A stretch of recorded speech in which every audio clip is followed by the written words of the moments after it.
Hello ladies and gentlemen, Grim here and welcome to another video. So my first look at the Mr. Freeze gameplay reveal was more like a reactionary type of thing, and to be honest, to do that I left my girlfriend's place. I did that and I went back afterwards, and trust me, I do have no regrets. But you guys have pointed out something that I missed in my brief time with the video previously, and with this video I'm going to do a full in-depth breakdown of how Mr. Freeze will work so everybody's able to understand. So, the damage buff that he receives is going to get stacked, first of all, for each power bar that his whole team spends. Like, he can stack it himself, or another teammate can stack it by using specials. So it doesn't matter if he uses that or a teammate. And at first glance, this will go well with Brainiac and Deathstroke. So to reach max stacks at 7 stars, at the very least I suspect it might stack slower at lower star rating, you're going to need 30 bars of power spent. That brings the two pair-ups in mind, being Brainiac and Deathstroke, because Brainiac is going to use Special 1 10 times, 2 damage stacks per Special 1 use, and you're going to get already 20 stacks. 30 yet again being maxed, and usually damage increase buffs are going to heavily benefit from lethal attack damage. Now if you're going to use Deathstroke, you're going to use 7 special 2s, costing you 4 powers of power each, and it's gonna amount to 28 stacks. So keep in mind this should only be done in fights that have no damage cap, because if they have a damage cap, you're going to end up using far more special 2s of Deathstroke to max out the percentage damage, and you're going to be losing a lot of time that you could be spending with Mr. Freeze dealing damage. So, now how much of a damage increase is that?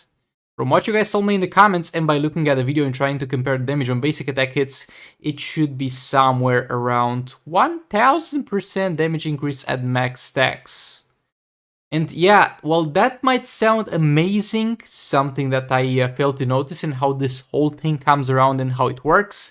This will only work while the target is frozen. So basically you stack this with any teammate or with himself, and then you freeze the target, and in that time frame while the target is frozen, you're going to deal increased damage to them up to 1000%, it seems like. So it's going to be something like Harper Harley Quinn, only it's also going to have a stacking part and it's going to be far more effective. So Harley deals 300% more damage to stun targets, Mr. Freeze will deal 1000% more damage to frozen targets, but it needs to be stacked up a bit to begin with. That might work well with Beta Club, obviously. You freeze the target and then you do a jump attack. That jump attack does a disgusting amount of damage, and the Beta Club dot damage is gonna be even far more disgusting, and it might synergize very well also with Dark Metal cards. Somebody also suggested using Martian Manhunter to increase the freeze duration. It's not gonna work because the freeze is going to act like a normal freeze in which it breaks after you hit it, but he's going to have a passive that is going to allow him to hit it a few times before it breaks. I think that also applies to his teammates. So by increasing the duration of the total debuff, it's gonna be useless because you're not going to wait until the whole debuff runs out. You're going to break it, but you have a little bit of a time frame, and I don't think that gets increased by Martian Manhunter. So, we only know of 2 or maybe all 3 passives, because this is a little bit weird. So first up, there's going to be the Frostbite passive, which seems to apply to every special except for the Special 3. For some reason, Special 3 did not seem to apply Frostbite. Though basically Frostbite is going to be something that is going to lower the enemy power generation. Yeah, that's fine, that's fine. If you're going to combo drop the enemy anyway, that's going to be kind of useless, but it's something that's okay to have there. It's in the ballpark of, if I get the choice between not having this and having this, just give it here. And he's also going to reduce their block effectiveness, and that's totally dogshit useless. Like, my dude, if you're hitting into a block, you are not playing correctly. Okay, the damage per special increase seems to be another of the passives, and we already talked about. And then there's the hits that are allowed for Mr. Freeze before being able to break the freeze. Now, this thing might be a standalone passive in its own, or it might be included in one of the passives previously mentioned. I would love if it was included in the passives that were previously mentioned, because then we'll have room for one more passive, and I think he really misses out on one passive. It would be amazing for this character to be able to bypass freeze immunity, because a lot of characters all of them in league rates and soul rates actually are going to have in league rates, all of them in league rates and some of them in soul rates are going to have the Harmonious debuff. Now, we only cared about the Harmonious debuff when it came to using Harley, because that also gives them stun immunity, but they're also going to get freeze immunity. So unless he somehow has a chance to bypass the Harmonious debuff, then he's gonna be literally useless in league rates. Though honestly, that's not the biggest deal in the world. If he's amazing in soul rates, I'll take it, but it would be great if he has a passive that ignores the freeze resistance, or freeze immunity, excuse me. So, as far as you can see in the video, the special one does not do anything but apply Frostbite, but that seems to be a passive, even though it doesn't apply to the special 3, so it's a little bit weird. Special 2 seems to create a hazard that will freeze the enemy if they sit too much in the hazard. Combo Interruption will make this very effectively, and I think the proper gameplay for this, it will be to pin the enemy in the right corner, spam special 2s, hit it, and after the freeze is broken, combo interrupt into another special 2, because you might be able to chain the freeze effect and get some better results this way, because the special 2 duration seems to not be enough to inflict the freeze effect 2 times before it expires, but at the same time is going to stack towards it before it expires, and the stacking towards it is not gonna straight up disappear. After it expires, is going to slowly drain down. So if you're able to put another hazard in there right before the previous one expires, you might be able to pick up the pace from where you left it with the special 2 previously.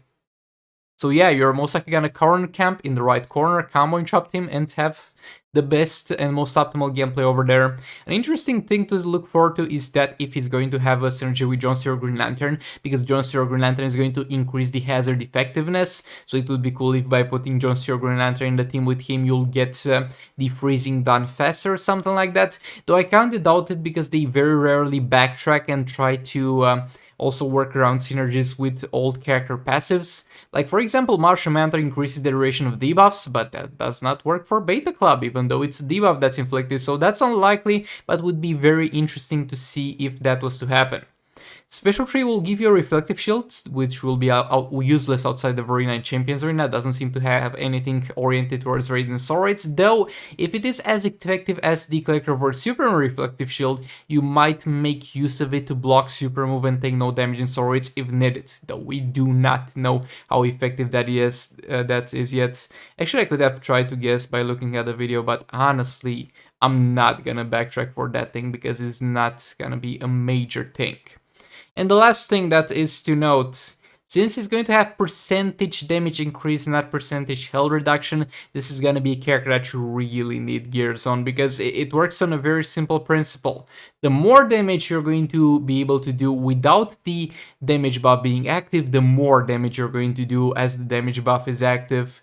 So he needs a proper build, he needs full gears. You'll most likely need armor pierce on basic attack. It's from what it seems, you'll most likely also benefit from fast attack chance, crit damage, all that good stuff. Lethal, I don't think so, because he might go with Brainiac, though we will see how that goes.